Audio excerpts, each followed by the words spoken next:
Tosiaan, mä oon uskovan kodin tyttö. Mulla oli tosi turvallinen ja hyvä koti ja pyhäkoulut ja Niilo Ylivainien kokoukset ja kaikki ne tuli tosi tutuksi silloin nuorena. Ja tuli istuttua paljon siellä seurakunnan penkissä. Mutta sitten kun mä siirryin yläasteelle, niin mä oon jälkeenpäin miettinyt, että musta tuli silloin oikeasti mämmäri, vaikka mä halusin, että musta tuli kovis. Että mä en välittänyt uskon asioista enää ollenkaan. Ja mä jotenkin häpesinkin sitä, että vanhemmatkin on uskossa ja käy seurakunnassa. Ja se oli jotain semmoista, että mä en tiedä mitä mulla tapahtui siinä. Tuli semmoinen hirveä kapina, että piti kapinoida kaikkea sitä vastaan, mitä äiti ja isä oli opettanut. Ja äiti ja isä kumminkin yritti suojella mua niillä ohjeilla ja säännöillä. Paitsi, että siellä oli paljon semmoisia sääntöjä, mitä mä en oikeasti tajunnut, että mitä väliä niillä on. Ei saanut laittaa kynsilakkaa, ei saanut laittaa korvakoruja. No ei mulla nytkään ole korvakoruja, mutta kotona on. Ja ei saanut laittaa permanenttia. Ja mä olin tosi katkera välillä siihen, kun mun kaverit sai hienoja otsapermanentteja ja mä en saanut. Mutta se oli sen uskovan kodin tytön semmoinen vähän negatiivinen asia, mikä siellä oli. Mutta sitten mä menin sille omalle valitsemalleni tielle ja käviköhän siinä kauhean hyvin? No ei tietenkään. Mä jotenkin niin kuin isä sanoi, että älä rupea polttamaan tupakkaa, vaikka kaverit polttaa. Ja no eihän mennyt kauhean kauan, kun mä salaa harjoittelin tupakointia. Ja sitten sanoi, että älä nyt ainakaan viinaa juo, että hän on nuorena juonut viinaa ja siitä ei seuraa mitään hyvää. Ja hetken päästä mä sitten join viinaa ja mun piti tietenkin juoda sit paljon enemmän kuin mun kaverit. Ja jos mun kaverit lantras sitä jollakin, niin mä join raakana. Ja hirveä semmoinen näyttämisen halu ja halusin olla kovis. Olin mä rohkea sitten, kun sai sitä viinaa vähän päähän, niin sittenhän mä puhuin ruotsia siellä Pohjanmaalla ja kaikkea. Se oli niin kuin semmoista tosi sekavaa aikaa. Vasta sitten 23-vuotiaana, kun mun veli kuoli, mun veli oli 2 vuotta mua vanhempi, niin hän kuoli leikkauspöydälle ihan yllättäen, että me ei oltu varauduttu siihen ja se oli meidän perheelle semmoinen tosi kova kriisi. Niin silloin mä aloin uudelleen miettimään näitä niin kuin uskon asioita, että mihin mun veli joutui tai mihin hän pääsi. Että kerkesiköhän mun veli tehdä uskonratkaisua ennen kuin hän kuoli. Ja nämä asiat sitten jäi mua mietityttämään ja siitä alkoi mun semmoinen 7 vuoden etsikkoaika, että mä olin hirveän kiinnostunut uskon asioista, mutta en kuitenkaan uskaltanut tehdä sitä ratkaisua heti, vaan mä seurasin mun veljen ja mun siskon elämää ja välillä sitten säikähdin, kun joku tosi hyökkäävä uskovainen tuli kadulla vastaan ja melkein löi mua traktaatilla tai jollain kovilla sanoilla, niin sitten tuli taas ei kauheata, että ei ikinä tuommoista. Mutta niin paljon se vaivasi ja koko ajan niin kuin enemmän ja enemmän pyhä henki veti mua puoleensa. Ja sitten mä aloin miettimään, että hetkinen, että mitä jos mä tulisinkin uskoon? Ja sitten että mähän menetän mun maineeni. Ja sitten mä rupesin miettimään, että minkä maine? Ai se huonon maineen vai? Että kun mä oli kaikenlaisia ihmissuhdesotkuja ollut siinä ja kaikkea, niin ja sitten mä rupesin miettimään, että jos mä tuun uskoa, että mitä sitten, jos Jumala lähettää mut Afrikkaan lähetystyöhön. Mulla oli 4 lasta, mä olin yksin niiden kanssa siinä hetkessä.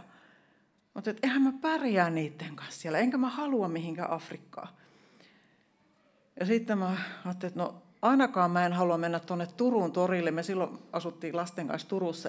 Mutta en ainakaan halua tuonne torille mennä huutaan tuohon megafoniin, kun siellä yksi tyyppi huusi aina, että Jeesus pelastaa. Ja minusta oli ihan kauheata, että ei toi uskovan elämä, se ei vaan jotenkin sovi mulle. No sitten tuli pitkä perjantai vuonna 2000.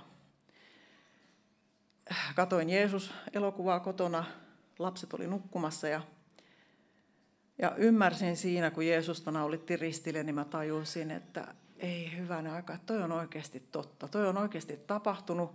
Jeesus on oikeasti kuollut ristillä munkin pahojen tekojen, ajatusten ja syntien tähden.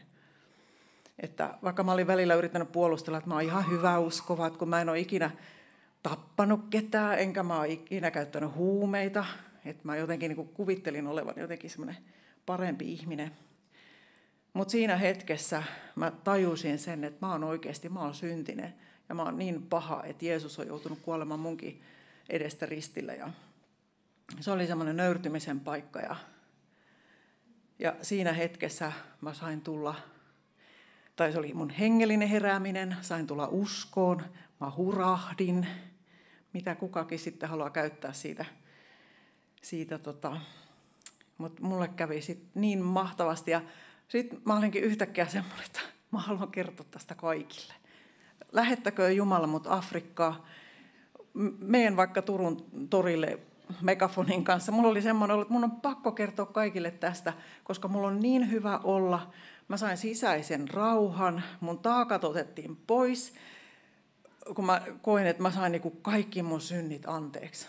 Niin mä olin ihan niinku ihan voi olla, että meni muutama kilokin pois siinä, kun oli niin kevyt olo. Ja se oli jotenkin semmoinen, se oli niin käänteen tekevä, että siinä niinku mullistui koko mun maailmani. Luonto näytti kauniimmalta. Mä jopa näin semmoisia, meidän pihassakin, tai rivitalon pihassa oli yksi semmoinen puu. Mä en ollut ikinä nähnyt sitä, vaikka mä olin autollakin joskus ajanut siihen parkkiin ja kaikki. Mä en ollut ikinä huomannut sitä, mutta yhtäkkiä mä näin niin sen Jumalan luomistyön, sen kauneuden, kaikki. Et ihan kun mulla olisi laitettu joku uudet linssit silmiin. Et se oli todella semmoinen raju, mahtava käännös mun elämässä. Ja ei tietenkään, ei mulla kaikki asiat tietenkään siinä parantunut, mutta se sisäinen olo, sehän oli se paras. Ja sitten tosiaan naapuriparat, ne sai kyllä tietää, että mä oon tullut uskoon. Ja mun tyttärekki tuli uskoon. Ja oli semmoinen hirveä tarve kertoa kaikille, että mitä niin kuin Jeesus voi tarjota. Ja mä olin siihen aikaan kyllä tosi ujo ja arka ollut aina, mutta sitten Jumala ei lähettänyt mua Afrikkaan, eikä sitten tietenkään sinne Turun torille huutelemaan, vaan mä sain ihan oman kutsun. Ja se oli vankilatyö. Mä en ollut missään ikinä varmaan edes jutellut kenellekään vangille, saatikaan, että mä olisin uskaltanut mennä puhumaan kellekään rikolliselle, mutta niin vaan Jumala laski mun sydämelle, etenkin naisvangit. Ja sitten siitä meni kyllä 15 vuotta ennen kuin mä sitten oikeasti eka kerran menin sinne vankilaan, että Jumalan piti kouluttaa mua ja rohkaista mua, että mä olin sitten valmis, kun se vihdoin tapahtui että hänen kutsunsa lähti niin kuin toimimaan, mutta se oli kyllä semmoinen ihmeellinen asia kanssa, että miksi mulle puhutaan jostain vankiloista ja vankilatyöstä ja kaikesta, mutta se vaan oli se, mitä Jumala näki, että se on niin kuin se mun tehtävä.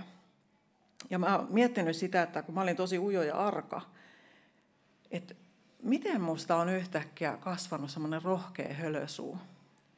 Niin se johtui siitä, että mä uskalsin ottaa askeleita sinne epämukavuusalueelle ja uskalsin mennä niistä ovista, mitä Jumala mulle avasi.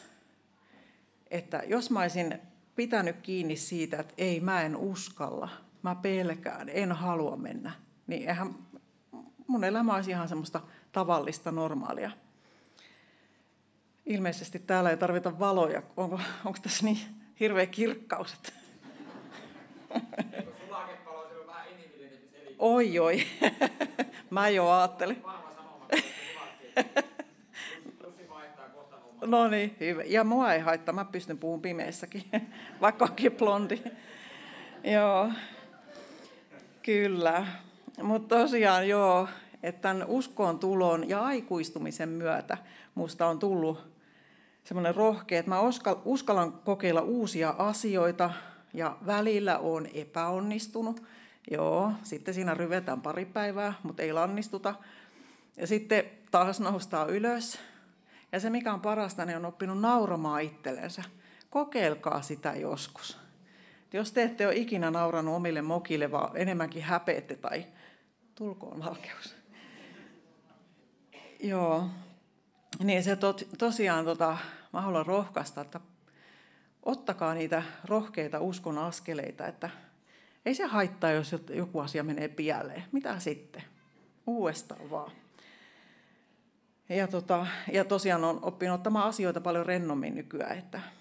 Ja mä uskon, että siinä on Pyhä Henki on tehnyt mussa työtä, mutta totta kai sitten kaikki kokemukset ja kaikki on tuonut myös sitä rohkeutta. Sen takia hankkikaa niitä kokemuksia. Joo, mutta sitten se, että mä tietenkin innokkaana, kun mä tulin uskoon, niin sitten mä aloin palvelemaan. Ja aina mä mietin, että mitä mä vielä voisin tehdä. Koska mä luulin, että uskovan pitää koko ajan tehdä, osallistua, mennä, ei saa laiskotella. Siinä kävi sitten sillä lailla, että uupumuksen kautta mä opin asettamaan itselleni sitten vähän rajoja. Koska mä oon semmoinen, mun oli hirveän vaikea sanoa ei, tai oikeasti mä en halunnut sanoa ei. Että jos joku sanoo jotakin, että tehdäänkö seurakunnassa tätä ja tätä, mä oon, joo tehdään, ja mennäänkö sinne, joo mennään. Että se oli semmoista, mutta se on ihan hienoa niin kauan kuin sitä jaksaa. Mutta täytyy muistaa, että Jumalakin lepäsi 7. päivänä. Ja mitä Jeesus teki, kun hän palveli? Menikö hän välillä sinne yksinäisyyteen lepäämään? Taisi mennä. Miksi me oltaisiin yhtään sen kummallisempia? Mekin tarvitaan tasapainosta palvelutyötä, sitä, että välillä levätään ja osataan ottaa rennosti. Mulla on muutama Raamatun kohta tähän vielä, mitkä nousi mun mieleen. Ensinnäkin tämä mä haluan sanoa sulle, joka koet, että sä oot vähän semmoinen arka, että en minä uskalla. Niin Jesaja 41, jae 9 ja 10 tuossa. Sinä olet minun palvelijani, sinut minä olen valinnut, enkä ole pitänyt sinua halpana. Älä pelkää, sillä minä olen kanssasi. Älä pälyile ympärillesi, sillä minä olen sinun Jumalasi. Minä vahvistan sinua, minä autan sinua, minä tuen sinua vanhurskauteni oikealla kädellä. Jos Jumala sanoo meille näin, niin voidaanko me sitten väittää vastaan, että en. Ei voida. Älä pelkää, sillä minä olen kanssasi. Ja niin kuin tuossa laulussa äsken oli, että kuka voi olla meitä vastaan, jos Jumala on meidän puolella. Siinä jos missä on rohkea laulu. Ja vielä tämä, kun tänä aikana on aika rohkeata olla uskossa. Me joudutaan aika paljon naurunalaiseksi ja kaikki se, mihin me uskotaan, niin se käännetään jotenkin semmoiseksi, että on jotain kummallista ja outoa ja kaikkea. Mutta Paavalin kirjeen roomalaisille 1. luku, jae 16. Minä en häpeä evankeliumia, sillä se on Jumalan voima pelastukseksi jokaiselle, joka uskoo. Juutalaisille ensin, sitten myös kreikkalaisille ja niin myös lapinlahtelaisille ja meille tamperelaisillekin. Ei hävetä evankeliumia, vaan mennään. Jos joku nauraa, niin nauretaan kanssa. Olipa hauskaa. Me uskotaan tähän ja me julistetaan tätä totuutta, koska tämä on ainut tie Jeesuksen luo. Aamen.